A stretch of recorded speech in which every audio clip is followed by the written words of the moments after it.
안녕하세요. 생생법률쇼 진행을 맡은 최승호입니다. 매주 화요일 생생법률쇼에서는 생활문화 이슈를 짚어보고 분석하는 시간 함께 하는데요.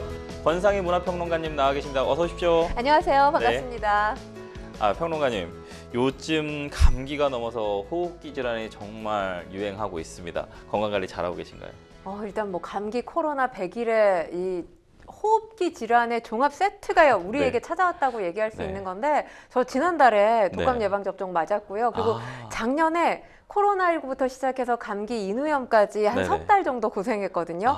그래서 요즘 버스나 지하철, 대중교통 이용할 때 항상 마스크 씁니다. 제가 또 전후 시청자 여러분들 만나다 보니까 코로나나 이런 감기 좀 조심하려고 많이 노력하는데, 제가 코로나19 한 번 또 걸렸었거든요. 그러셨구나. 그때 방송했었는데 너무 힘들긴 하더라고요.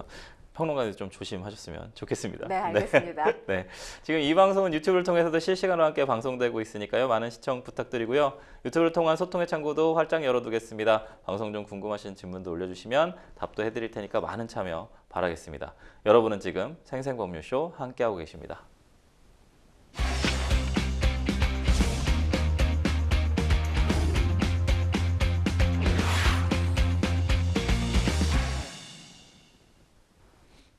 네, 첫 코너는 생생 코멘트입니다.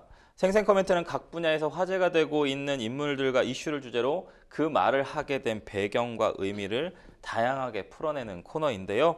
매주 화요일은 생활, 문화 분야에서 나온 날렵한 코멘트 분석해 보도록 하겠습니다. 첫 번째 생생 코멘트, 누구의 어떤 말인지 볼까요? 본업이나 잘해라. 과연 어떤 발언일까요? 김혜지 선수인 것 같아요. 그 사격 선수 김혜지 선수를 향한 악플러가 한 발언인데, 정말 생각 없이 좀 말을 내뱉고 있는 것 같은데요. 2024년 파리올림픽 사격에서 은메달을 목에 걸고 전 세계적 인기 스타로 발돋움한 김혜지 선수가 돌연 또 우리 저번 주에도 다뤘었는데 돌연 또 당분간 휴식을 취하기로 했다. 좀 이 사건과 연결된 게 아닌가 좀 가슴 아프기도 하면서 이게 또 인기인의 숙명인가라는 생각이 또 들면서도 좀 약간 마음이 아팠습니다. 이게 무슨 일인가요? 근데 지난 6일 처음 나온 보도를 보면 당분간 총을 내려놓기로 했다라고 하면서, 총을 내려놔요? 지금 김혜지 선수가 임실군청 소속이잖아요. 계약을 종료했다는 발표가 지난 6일 있었습니다. 당초 계약 기간이 올 12월까지였어요. 그런데 재계약 대신에 계약 종료를 선택을 한 겁니다. 조기 종료한 거죠. 소속사에 따르면 지난달 전국체전을 끝으로 사실 올해 더 이상 대회가 없다고 합니다. 내년 시즌이 4월부터 시작하는 걸 고려해서 계약을 조기에 종료했다는 설명인데요. 지금 김혜지 선수 잠시 휴식을 취하면서 이후에 더 큰 도약을 준비할 거다라고 하면서 사격을 알리기 위한 대회 활동 계속할 거다라고 지금 밝힌 상황입니다. 그러면서 김혜지 선수가 아이 엄마이기도 하잖아요. 그런데 파리올림픽을 준비하면서도 아이와 여러 시간 함께 보내지 못했고, 이후에 또 너무나 바빠지면서 아이와 보낸 시간이 적지 않겠습니까? 이 당분간 아이와 시간을 내서 엄마 역할에 충실하겠다, 이렇게 아이와 함께 보내겠다. 그러니까 육아 때문에 당분간 총을 내려놓겠습니다라고 해석할 수 있는 발언을 내놨습니다. 그런데 복귀 시점을 아직 확실하게 이야기하진 않았어요. 복귀 시점이 미정이지만 가능한 빨리 돌아올 수 있도록 최선을 다하겠다는 것이 김혜지 선수 측의 입장입니다.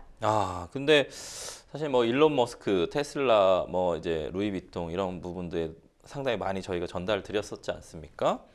김혜지 선수가 최근 소속팀하고 임실군청 방금 말씀해 주셨는데, 소속팀하고 계약을 좀 조기 종료했다.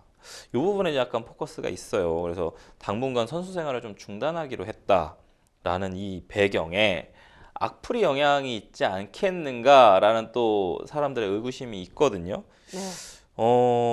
사실 좀 사격 선수인데 사격을 그만하겠다, 잠시 쉬겠다.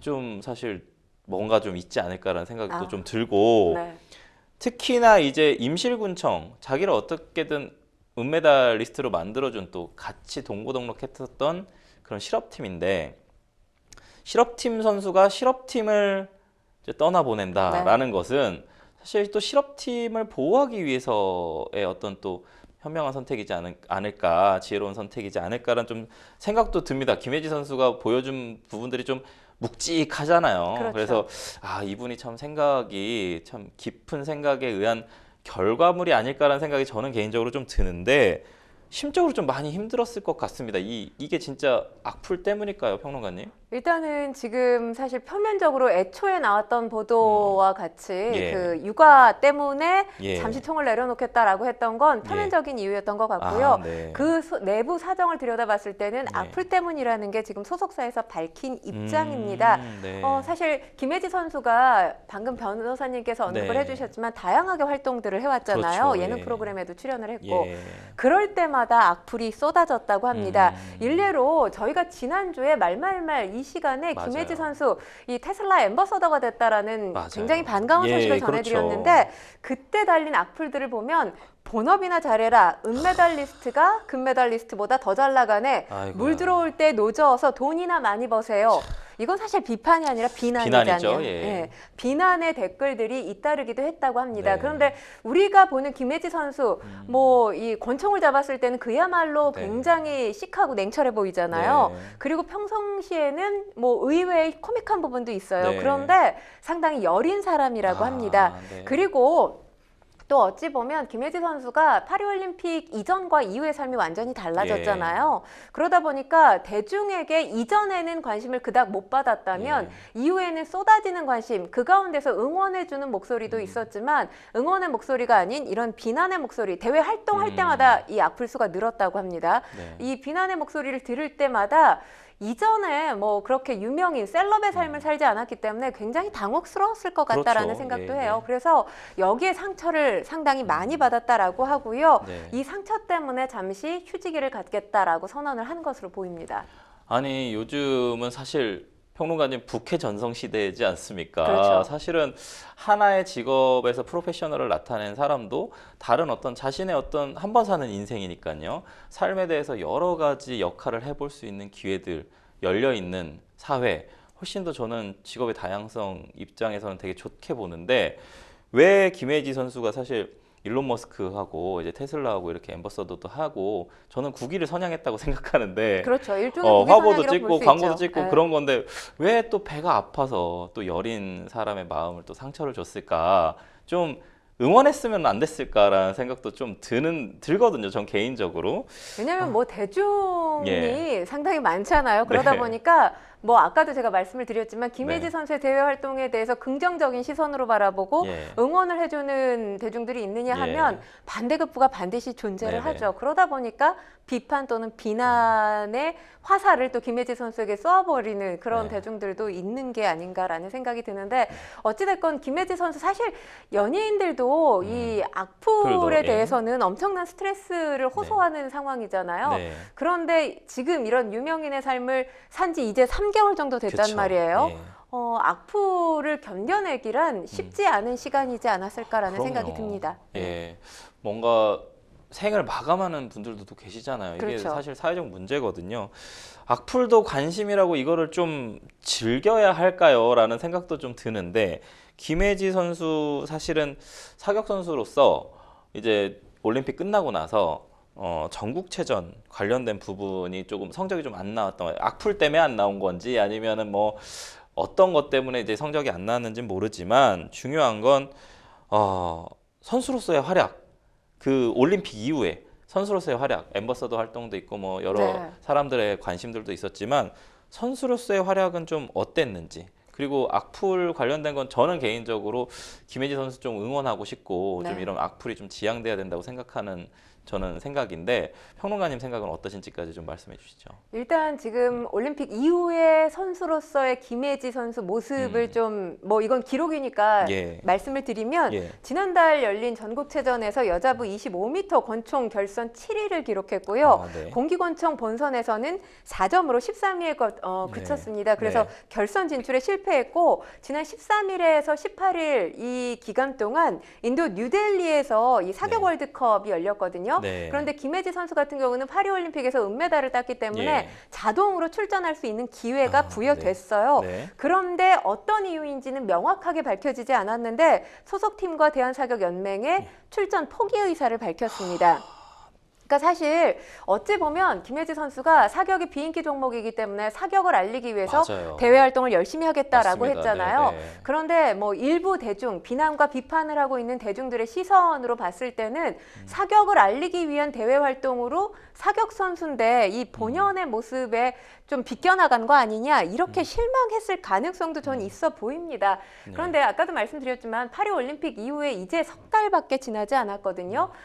본캐와 부캐 이 두 가지 모두를 조율하기에는 김혜지 선수가 가지고 있는 사격 선수라는 본캐와 대외 활동, 뭐 화보 촬영을 하고 네. 또 영화에 캐스팅돼서 지금 뭐 연기 공부도 하지 않겠습니까? 예, 예. 이런 부캐를 위한 활동들 조율하기에는 석 달이 굉장히 짧은 시간이에요. 네. 본인도 뭐 예상해 보건대 상당히 힘들었을 것 같다라는 생각이 네. 드는데 어쨌거나 저희가 지난 시간에 잠시 언급을 했지만 김혜지 선수가 CNN과 가진 인터뷰에서 네. 이 사격 선수로서의 본분을 강조한 또 발언을 하기도 했습니다. 그쵸. 뭐 사격에 대한 애정은 변함없을 네. 거라고 저도 믿고 있는데요.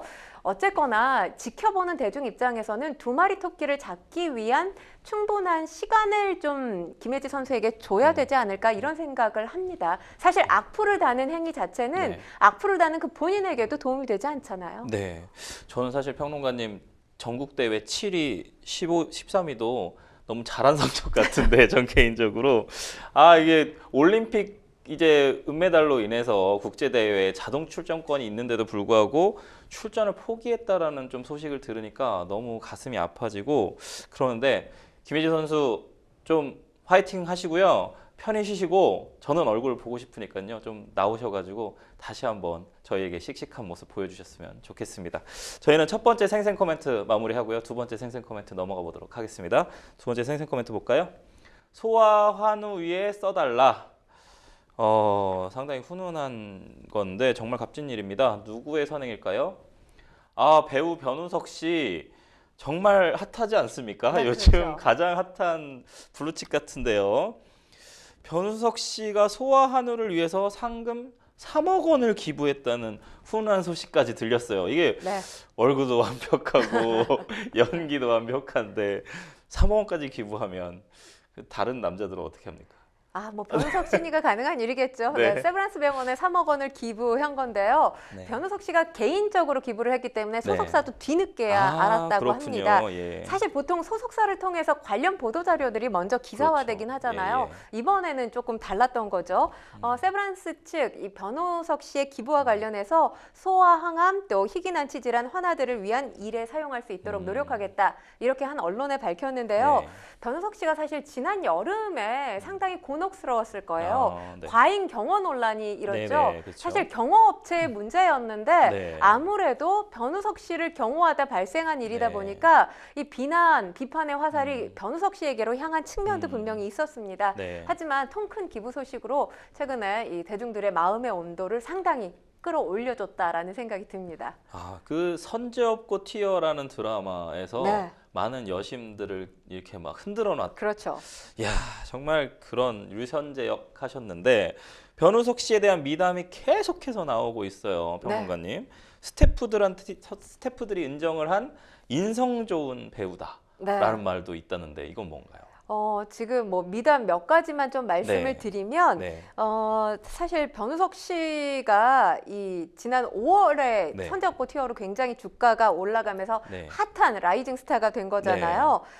관련해서 뭐 군대 후임도 이 한 인터넷 커뮤니티에 네네. 글을 올렸는데 네. 같은 부대 선임이었다고 합니다. 그런데 네네. 참 착했다라고 하면서 안 좋은 소문 하나도 없었고요. 네. 맨날 생활관 벽에다가 등을 대고 자세 교정하는 모습을 많이 봤다고 합니다. 네. 그러니까 그때만 하더라도 변우석 씨가 배우가 아니라 모델 활동을 아마 하다가 군대에 갔던 걸로 알고 있는데 네. 군 생활하면서 자기 직업을 위해서 뭔가 노력하기가 쉽지 않잖아요. 그렇죠. 그런 모습을 보였었다라는 소식을 또 전했고요. 네. 또 보조 출연자가 전한 소식을 보면 이 보조 출연자 한 명 한 명 다 눈 맞추면서 인사를 했었던 모습이 눈에 선하다 이런 이야기도 네. 했습니다.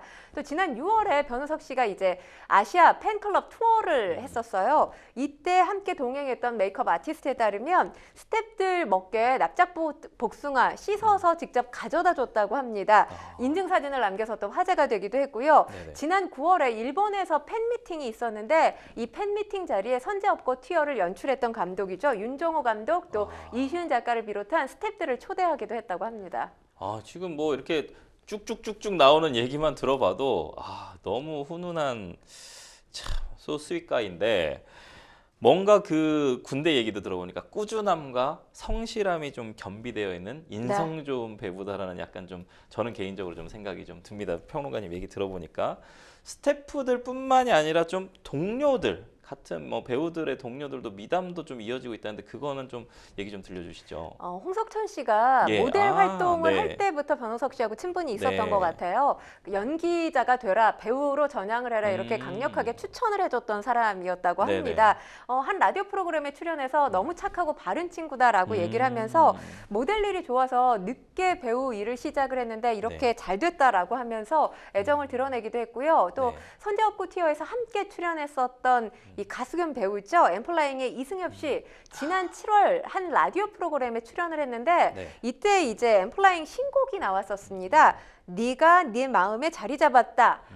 이걸 직접 변우석 씨가 SNS에 홍보를 해줬다고 하는데 보통의 경우 함께 연기를 했기 때문에 신곡이 나와서 SNS에 올리는 걸 사실 물어보진 않잖아요. 네, 내가 그렇죠. 이거 올려도 돼? 예. 이렇게 물어보진 않는데 변우석 씨는 이걸 직접 물어봤다고 합니다. 네네. 그것도 아시아 투어를 다니고 있는 와중에 바쁜 네. 시간에 물어봤다고 해요. 그러니까 매너가 어느 정도인지를 알 수 있는 인성이 대목이지 된 거죠. 예, 않나라는 예. 생각이 네네. 들고요. 또 배우 정유진 씨에 따르면 한 유튜브 컨텐츠에 출연해서 그런 얘기를 했어요. 본인이 이제 연기자로 먼저 데뷔를 했는데 참 노력하고 있는 누나기 때문에 잘 돼서 너무 기분이 좋다고 변우석 씨가 이렇게 얘기를 해줬다고 합니다. 그러니까 인성 바른 변우석 씨가 이렇게 주변 사람들을 위해서 응원의 목소리도 주고 있다. 이런 소식까지 들려왔습니다. 평론가님께서 예전에 좀 얘기해 주셨던 내용인데 이제는 잘나고 뭔가 뛰어난 사람의 시대가 아니라 성품, 인성이 그렇죠. 좋은 시대. 이제 이 사람의 이제 어떤 존경할 수 있는가, 뭐 이렇게 그런 부분들까지 좀 말씀을 해주셨는데 성품의 시대에서는 확실히 뭔가 선도주자인 것 같은 그런 느낌이 좀 있습니다. 그런 것과 좀 얼개를 맞추는 건지 모르겠는데 배우 변우석 씨가 인기를 나타내는 좀 지표 중에 하나인 브랜드 평판 순위에서 1위를 좀 차지했습니다. 네, 평론가님. 그렇습니다. 사실 브랜드 평판에서 1위를 자주 차지하는 이 연예인들이 있죠. 이명웅 씨, 유재석 씨가 참 자주 차지하는데 이번에 변우석 씨가 1위를 차지하면서 2위에 이명웅 씨 그리고 3위 배우 마동석 씨 이후에는 이제 블랙핑크 또 배우 차은우 씨 등이 순위를 차지했는데 그러니까 내노라 하는 이 스타들을 제치고 변우석 씨가 이번에 1위를 차지한 겁니다. 사실 브랜드 평판 뭐 제가 봤을 때는 광고계에서 가장 주목하는 지표가 아닐까 생각을 해요. 변우석 씨가 지금 패션, 금융, 가전 등 여러 가지 분야에서 지금 CF 모델로 활약을 하고 있는데 아마도 이런 미담들이 계속해서 전해지는 것과 브랜드 평판 그리고 광고 모델의 가짓수가 늘어나고 있는 것 무관하지 않을지 않을까 이렇게 생각이 됩니다. 무려 15개 광고에 출연 중입니다. 엄청나네요. 네. 아니 방금 얘기해 주신 분들 임영웅 씨, 유재석 씨, 마동석 씨 뭔가 연결되는 우리 모두가 다 알고 있는 그 연결되는 미담 사례가 많은 그렇죠. 그런 유명인이다라는 부분이 변우석 씨의 어떤 그 색깔을 좀 보여준다라고 좀 볼 수 있는데 크게 좀 알려지지는 않았습니다만 묵묵하게 좀 연기 생활을 이어온 배우 변우석 씨 여러모로 귀감이 좀 되고 있는 것 같습니다. 시청자 여러분들한테요. 연기를 통해서 좀 더 큰 배우가 좀 됐으면 좋겠어요. 일단 사실 지금 변우석 씨가 지난 5월에 핫하게 뜬 이후에 차기작을 아직까지 선보이지 않고 있어요. 네네. 사실 6개월 동안 차기작이 없으면 어찌 보면 브랜드 평판에서 1위를 하긴 상당히 어렵거든요. 네네. 그럼에도 불구하고 지금 1위를 차지한 거예요. 지금 차기작 지금 고르고 있다고 합니다. 시간을 들여서 서두르지 않고 차분히 작품을 고르고 있다 이런 소식이 들려지고 있는데 뭐 아무래도 선제업고 튀어를 능가하는 작품을 찾고 있겠죠. 그러다 보니까 좀 더 시간이 필요하지 않나라는 생각이 드는데 뭐 누누이 말씀을 드렸지만 요즘에는 사실 특별히 과거에는 발연기라고 얘기를 해서 연기를 못하는 배우들이 분명히 있었어요. 그리고 가수 중에서도 노래나 춤을 잘 못 추는 가수들이 있었고요. 그런데 지금은 사실 실력적인 면에서 매니지먼트사에서 굉장히 굉장히 하드 트레이닝을 시키지 않습니까? 네, 맞습니다. 그래서 실력을 누가 더 위에 점하고 있다라고 평가하기가 어려울 정도로 평준화가 됐다고 저는 보여져요. 예. 그렇지만 인성은 그렇지 않죠. 그렇죠. 그리고 인성이라는 게 매니지먼트에서 어떤 트레이닝을 시킨다고 더 나아지거나 더 나빠지거나 이러기도 사실 쉽지 않은 네. 부분이에요. 그러다 보니까 대중들이 이제는 실력보다 인성에 더 포커스를 맞추는 게 아닌가라는 생각이 들고요. 네. 그런 부분에서 빛나는 스타가 변우석 씨가 아닌가 싶습니다. 정말 빛나는 스타 같습니다. 어떻게 보면은 우리 어렸을 때 배웠던 전인 교육의 시대가 진짜로 온 것 네. 같은데요. 실력은 기본이고 인성까지 뭔가 함께 함양해야 네. 하는 그런 시대가 됐다라는 부분까지 변우석 씨의 어떤 미래 좀 더 귀추가 주목되는데요. 좀 계속 지켜보도록 하겠습니다. 저희는 두 번째 생생 코멘트 마무리하고 세 번째 생생 코멘트 가볼까요? 설거지 알바로 160만 원 벌며 살아보니 과연 누구 사연일까요?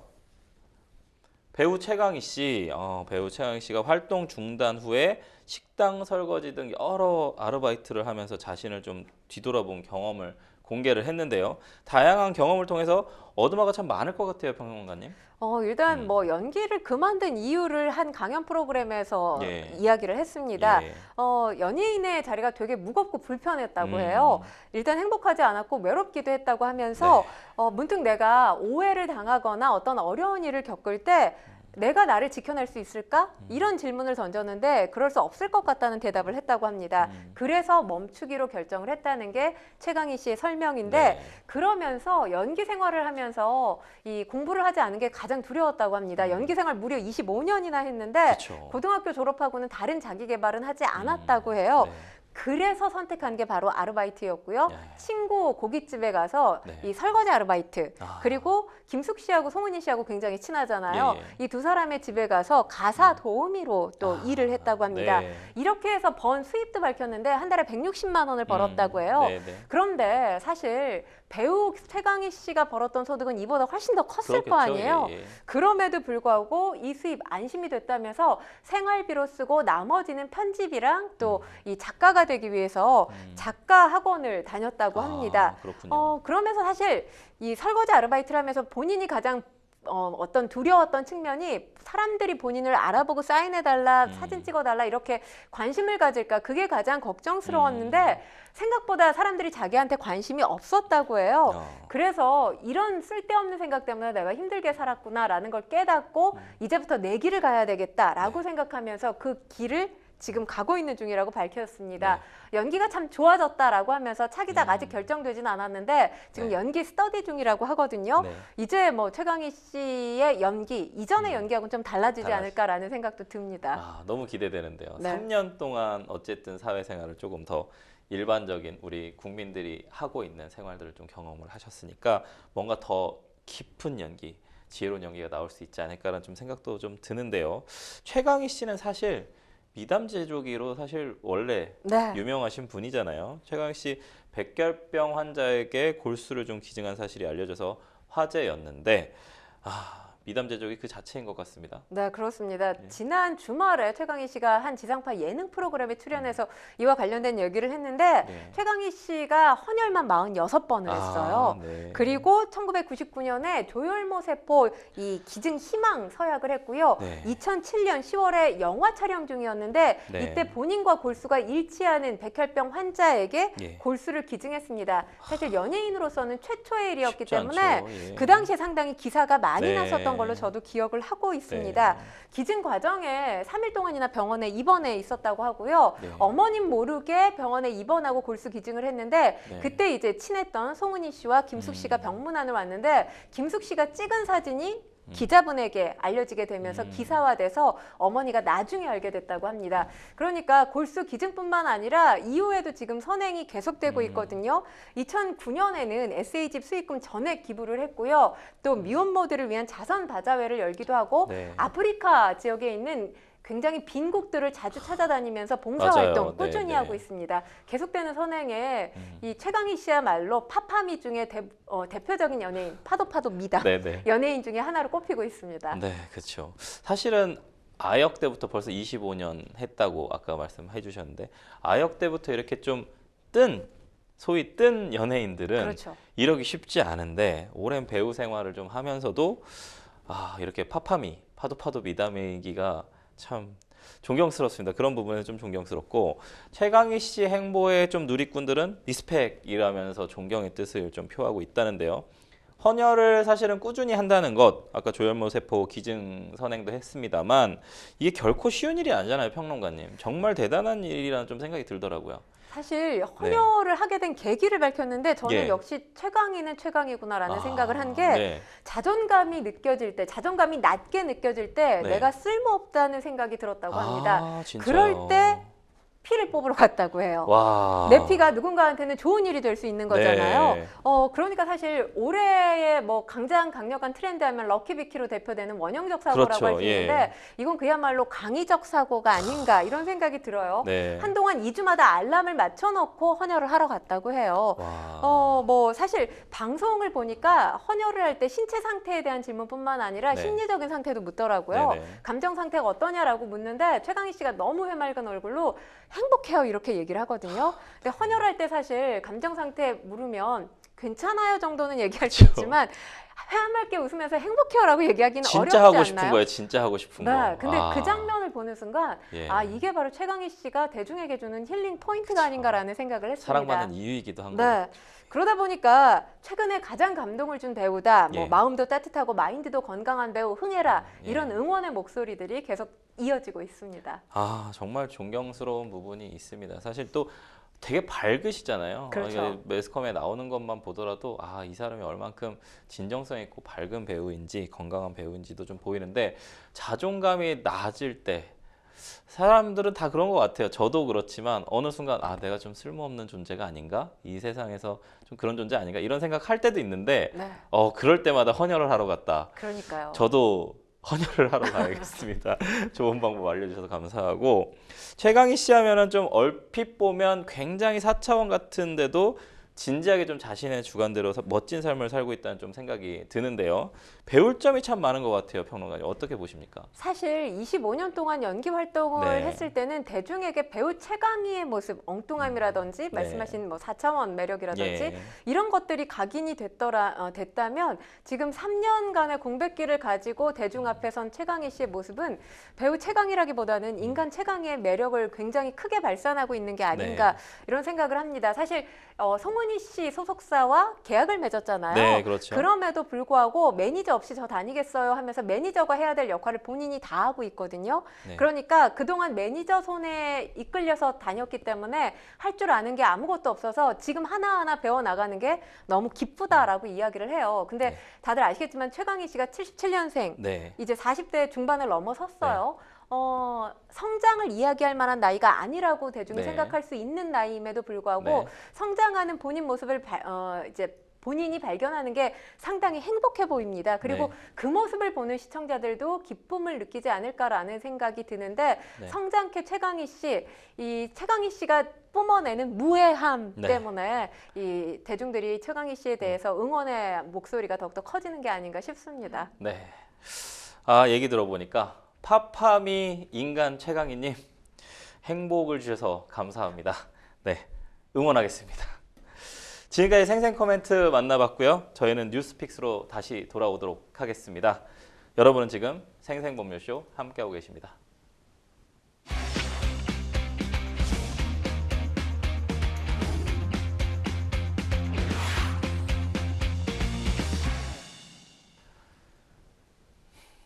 분야별 가장 핫한 소식을 집중 분석해보는 시간 뉴스픽스 시작합니다. 매주 화요일에는 생활문화 분야의 주요 이슈들을 짚어보는데요. 첫 번째 주제는 아사리판 소송으로 들끓는 방송 연예계입니다.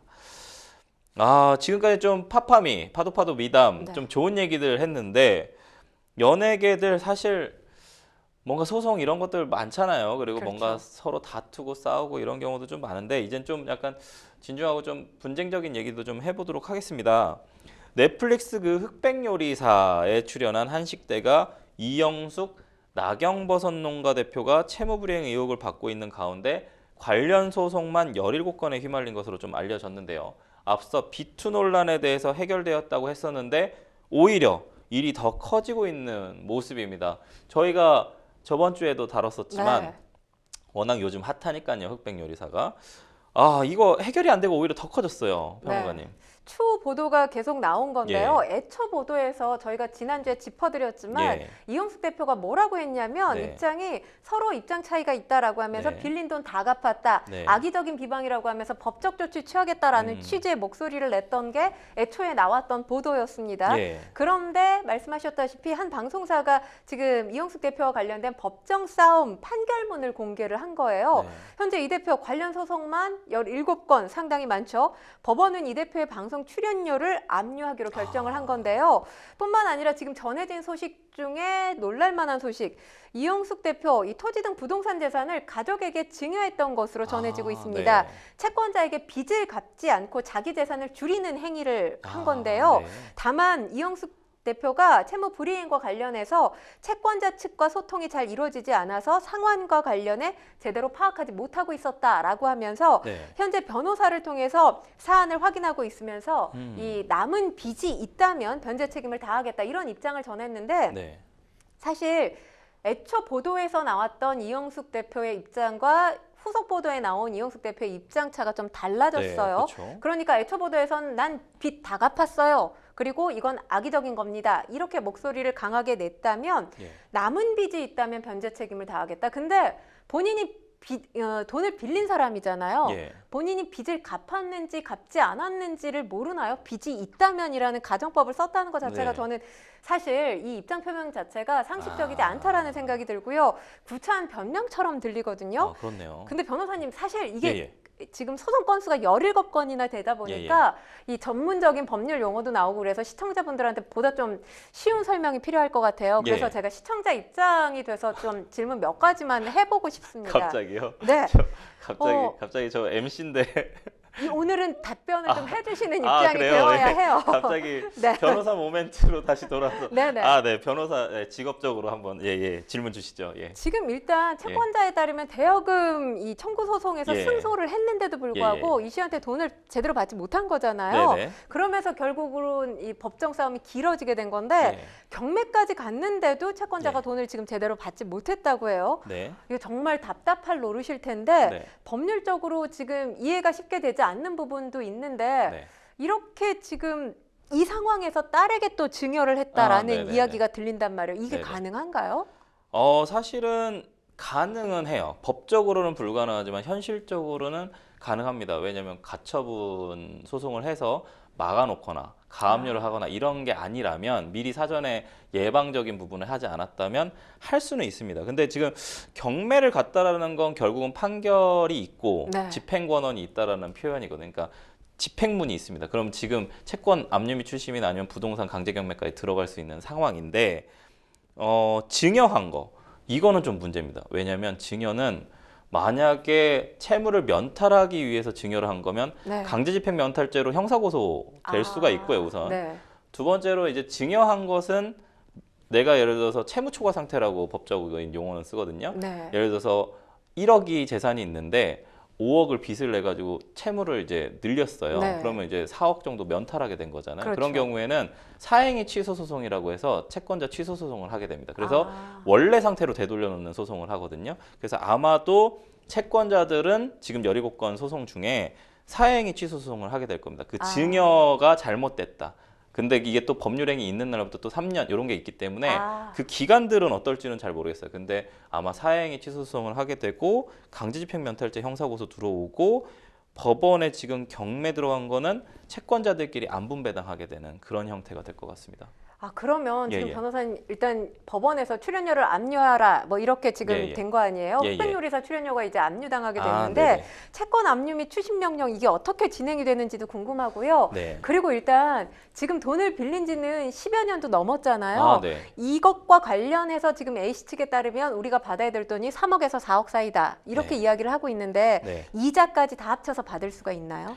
이자는 당연히 해서 받을 수 있는데 전제 조건이 있습니다. 이게 10년이 넘어서 처음으로 소송을 제기했다면 소멸시효가 지나서 아마 채권 못 받을 거예요. 그러니까 승소하기가 어려울 수 있습니다. 근데 다만 10년 안에 소송을 냈거나 아니면 중간에 뭔가 청구를 했었던 기록들이 있다면 소멸시효가 중지되거나 정지돼서 다시 연장돼 가지고 10년이 넘었더라도 경매를 하거나 뭔가 집행에 들어갈 수는 있거든요. 그래서 어떤 상황인지는 잘 모르겠는데 당연히 만약에 소멸시효가 완성되지 않았다라고 한다면 이자까지 당연히 받을 수 있습니다. 그리고 채권 압류 및 추심 명령 같은 경우에는 뭐냐면 이제 우리가 이제 판결문을 받아서 승소 판결을 받으면 그 승소 판결문을 가지고 그 사람이 가지고 있는 재산들을 여러 가지로 이제 강제 집행이라는 걸 할 수 있는데 왜냐하면 이미 이행을 안 하니까 강제 집행을 할 수 있는데 그 강제 집행의 방법 중에는 동산 같은 경우에는 저희가 빨간 딱지 붙인다고 하는 유체 동산 압류를 하거나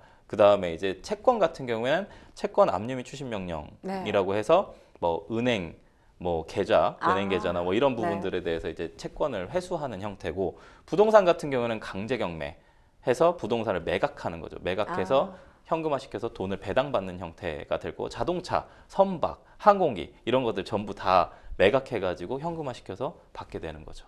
그럼 변호사님 사실 이런 소송에 휘말리게 되면 돈도 못 받는데 정신적인 스트레스는 어마어마할 거 아니에요? 그렇죠. 정신적인 피해 보상 가능한가요? 그렇죠. 손해배상 청구 소송 충분히 가능해요. 위자료까지 가능한데 대신 위자료 청구를 하려면 계약상 채무불이행에 의한 위자료나 아니면 불법행위에 의한 위자료가 있어야 되는데 이 사람이 어떤 걸로 나에게 손해배상을 끼쳤는지가 필요합니다. 그러니까는 정신적 손해잖아요. 위자료는. 그러니까 정신적으로 내가 불면증을 앓는다든지 아니면 공황장애 약을 먹는다든지 내가 이걸로 근데 사실은 채무를 안 갚았다고 해서 모든 사람에게 정신적 피해가 생겼다라고 하면 위자료를 다 인정하면 우리나라 진짜 돈 안 갚으면 전부 다 위자료 인정해야 되거든요. 그래서 현실 실무상은 사실은 위자료가 그렇게 인정되기는 좀 쉽진 않을 것 같습니다. 그렇군요. 이거 갑자기 또 변호사 모멘트로 와가지고 질문해 주시는 답변을 제가 MC 하다 보니까 돼요. 다시 또 MC로 다시 변해서 다시 MC 모먼트로도 다시 한번 해보도록 하겠습니다. 근데 어쨌든 시청자분들한테 좀 도움이 됐으면 좋겠다라고 좀 생각을 하고요. 민희진 그 어도어 전 대표하고 법적 분쟁 중인 하이브는 돌고래 유괴단 신우석 감독하고 고소전을 벌이게 됐습니다. 서로 어떤 주장을 펼치고 있고 쟁점이 뭔가요? 저희가 잠시 지난 9월에 언급을 해드리기는 했는데 신우석 감독이 뉴진스의 디토, ETA 등의 이 뮤직비디오를 연출한 감독이에요. 어도어와 신우석 감독 간의 갈등 지난 9월 초에 수면 위로 불거진 건데 신 감독이 어도어의 요구로 뉴진스와 관련된 영상을 삭제하고 공개하지 못하게 됐다. 이런 내용을 폭로했습니다. 여기에 대해서 어도어는 돌고래 유괴단이 자체 SNS 채널에 올린 ETA 뮤직비디오 이 디렉터스 컷을 문제를 삼고 있습니다. 과거 광고주하고도 이견이 있었던 부분까지 포함된 편집물이라고 지금 목소리를 냈어요. 이 디렉터스 컷 영상 게시 중단을 요청했을 뿐이지 뉴진스 영상 전체를 게시하지 말라고 요청한 적은 없다라는 게 어도어 측의 입장이었습니다. 여기에 대해서 신 감독이 지금 어도어의 김주영 대표 그리고 이도경 부대표를 명예훼손 혐의로 고소한 상황이고요. 어도어 측이 그러니까 뉴진스 영상 삭제를 요구하면서 본인들 돌고래 유괴단 그리고 본인에 대한 명예를 훼손했다라고 주장을 하고 있는 겁니다.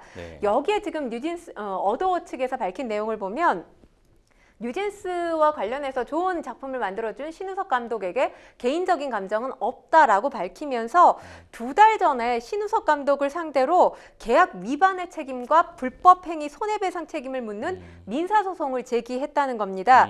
그런데 신우석 감독이 본인들이 제기한 민사소송에는 아무런 답변 없이 아무 근거 없이 지금 명예훼손 혐의로 고소를 했다라고 주장을 하고 있는 게 어도어 측의 입장입니다. 사실 최근에 민희진 전 대표가 낸 이 대표이사 재선임 가처분 신청이 법원에서 기각됐잖아요. 그러면서 하이브가 어느 정도 한숨을 돌린 순간이었는데 이렇게 또다시 이 소송과 관련된 기사가 쏟아지기 시작한 겁니다. 분쟁 상황에 다시 한번 맞닥뜨려진 상태라고 볼 수 있는 건데 이 올해 악재가 끊이지 않는 하이브 같은 경우에 지난 3분기 순이익 1년 사이에 98% 급감한 걸로 나타났거든요. 4분기에는 다시 상승할 거다라고 지금 뭐 증권가에서 전망을 하고는 있지만 일부 팬덤이 여전히 하이브 불매 운동을 벌이고 있는 상황이기 때문에 하이브에 대한 이미지가 이전처럼 다시 회복될지는 좀 지켜봐야 될 것 같습니다. 변호사님 근데 지금 변호사님 모먼트로 다시 한번 돌아와 주셔야 될 것 같아요. 또 질문이요. 이 지금 사건을 보면서 드는 생각이 예. 같은 사안이에요. 네. 그런데 지금 신우석 감독 같은 경우는 어도어 측을 형사 고소를 한 네. 거고 어도어는 이미 2달 전에 신우석 감독을 상대로 민사소송을 제기했잖아요. 네네. 그렇게 되면 사안은 하나인데 2개로 재판이 이루어지는 건가요? 그렇죠. 할 수 있죠. 그래서 민사소송을 제기한 건 민사소송대로 되고 형사소송은 형사소송대로 되는데 사실 저희가 한 사건이 발생을 하면 2가지가 무조건 사실 발생하는 경우들이 대부분이에요. 예를 들어서 제가 평론가님은 그럴 일은 없지만 제가 만약에 폭행을 했습니다. 그러면 네. 폭행을 하면 저를 폭행죄로 고소를 하시겠죠. 그리고 그렇죠. 저한테 손해배상 민사소송을 또 청구를 하시겠죠. 약간 그런 부분이기 때문에 충분히 가능합니다. 네. 네네. 갑자기 또 왔다 갔다 하려니까 저도 힘드네요. 네. 네. 그룹 라붐 출신 유리가 전 남편인 밴드 FT 아일랜드 멤버인 최민환 씨를 상대로 해서 양육권 및 위자료 재산분할 청구 소송에 또 나선 소식이 있었죠. 네. 유리가 이혼을 할 당시에 양육권 포기 이유가 좀 무엇이었을까요? 일단 본인 유튜브 채널에서 밝힌 내용을 좀 말씀을 드리면 예. 본인에게는 잘못된 행동, 그러니까 유리가 지금 성매매 의혹과 관련된 내용을 폭로한 네. 상황이잖아요. 네. 밉고 싫은 것과 별개로 아이들에게 아빠로서의 역할은 잘했던 것으로 보입니다. 아이들에게 잘못한 게 없다면서 현실적으로 최민환 씨가 집도 있고 또 부모님들과 함께 살았어요. 네. 대가족이 있고 아이들이 그 생활을 행복해했다고 합니다. 네. 지난해 그런데 협의 이혼 당시에 재산 분할이나 위자료에 대한 논의는 제대로 이루어지지 않았던 것으로 지금 전해지고 있는데 변호사님 사실 네. 친권 양육권을 최민환 씨가 갖기로 2사람이 협의를 했단 말이에요. 네. 그리고 지금 성매매 의혹을 폭로하고 난 다음에 양육권을 내가 다시 찾아올 거야. 유리의 입장은 이렇거든요. 네. 이게 지금 법적으로 가능한가요? 친권과 양육권을 우선 한 명한테 인정을 하고 네. 그 양육권을 다시 찾아올 수 있느냐? 네. 그거 질문하신 거죠? 네, 맞습니다. 일반적으로 한 번 줬을 때 법적으로는 가능합니다. 나중에 상황이 변경되거나 경제적 사정이 변경되면 할 수는 있는데 일반적으로 한쪽에서 이혼 소송에서 가장 중요한 것은 자해 복리거든요. 자녀의 복리. 우리나라 네. 이제 전체적인 이제 가사법의 기본적인 토양은 부모는 중요치 않습니다. 네. 그래서 이 이혼 소송에서도 아이를 사건 본인이라고 불러요.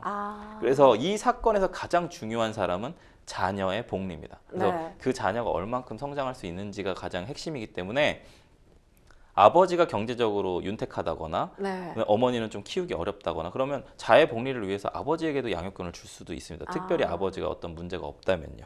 그렇기 때문에 지금 같은 경우에는 양육권 다시 가져갈 수도 있죠. 근데 다만 한 번 양육권을 주면 네. 유대관계가 자녀와 계속 생기지 않겠습니까? 그렇죠. 그럼 자의 복리를 봤을 때 나중에 변경하는 것이 오히려 자의 복리에 안 좋은 네. 어떤 결과를 초래할 수 있기 때문에 인정하는 경우는 그렇게 많지 않은 것 같습니다. 그럼 변호사님 지금 예. 최민환 씨에 대한 성매매 의혹과 관련해서 네. 경찰이 지금 수사에 나선 상황이거든요. 이게 만약 사실로 드러날 경우엔 유리에게 양육권을 가져올 가능성이 조금 더 높아지는 거 아닌가요? 그렇죠.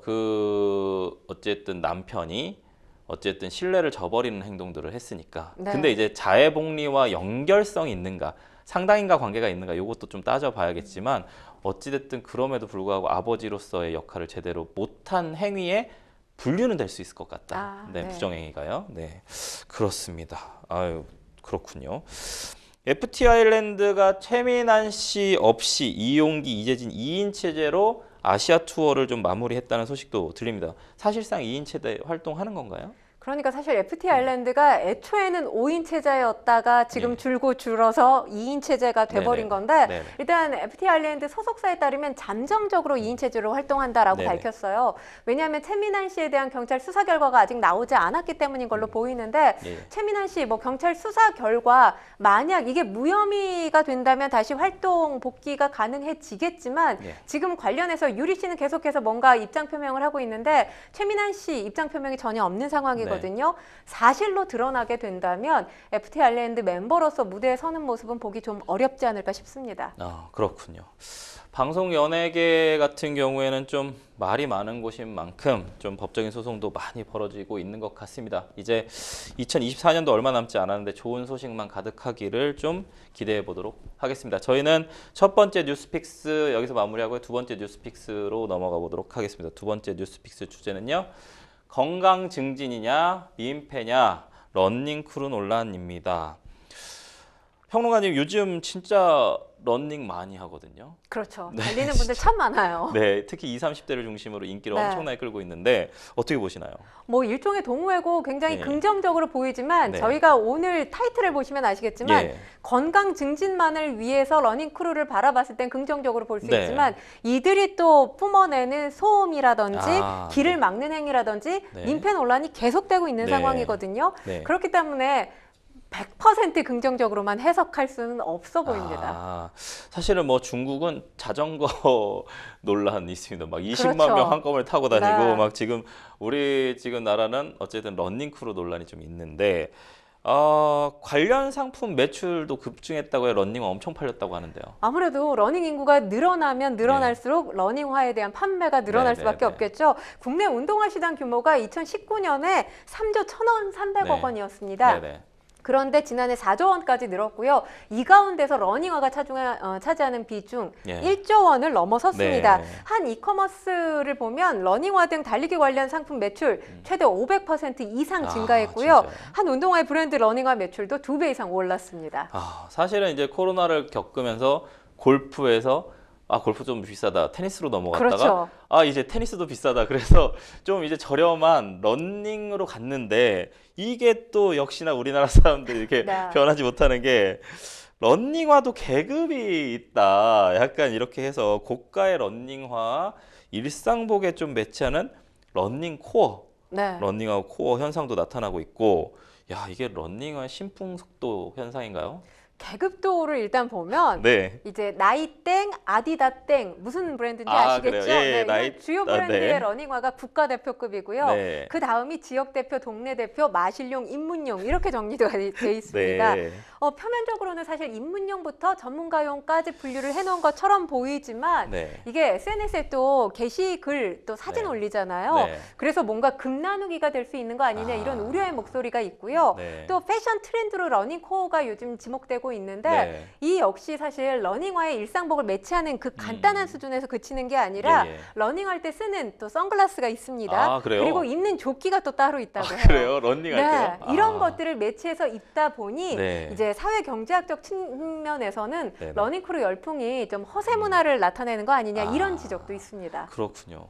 사실은 또 러닝하면서 아까 저희가 이 주제를 다룬 이유가 안전사고와 위험성이 좀 커진 부분 때문에 좀 이 주제를 다룬 건데 새로운 좀 이용 규칙이 좀 만들어지고 있다고는 하는데 네, 어떤가요? 서초구에 이제 반포 종합 운동장이 있습니다. 그쵸, 거기 사람 많으니까요. 네, 지난달부터 달라진 점이 있는데 네. 새롭게 이용 규칙을 지금 만들었습니다. 5인 이상 달리기를 할 때 이 사람 네. 간 간격 2m 유지를 해야 됩니다. 아. 만약 이 규칙을 지키지 않으면 주의를 받거나 퇴장당할 수 퇴장. 있습니다. 네.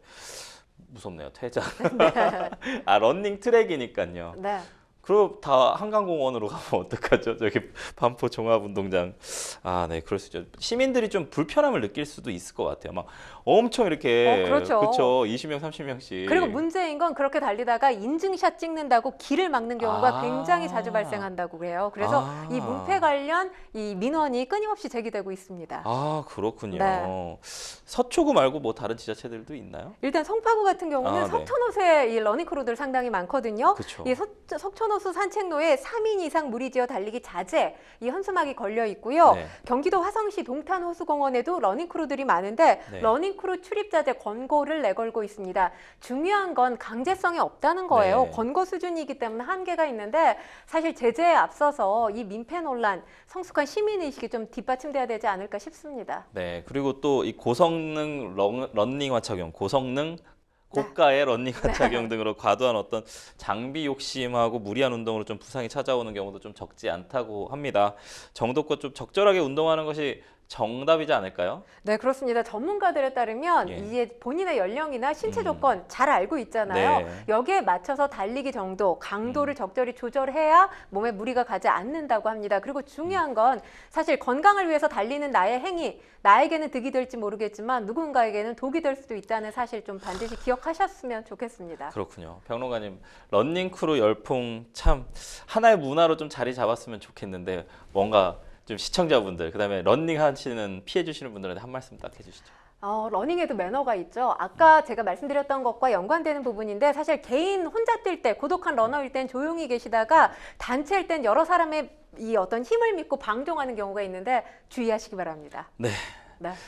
어제 달려오다 보니까 또 생생법률쇼 어느새 마칠 시간입니다. 오늘 함께해 주신 권상희 평론가님 감사합니다. 고맙습니다. 네, 상담 접수는 계속되고 있으니까요. 상담 필요하신 분들은 법률방송 연락 주시면 감사하겠습니다. 생생법률쇼 오늘 이만 인사드리도록 하겠습니다. 시청해 주신 시청자 여러분 고맙습니다.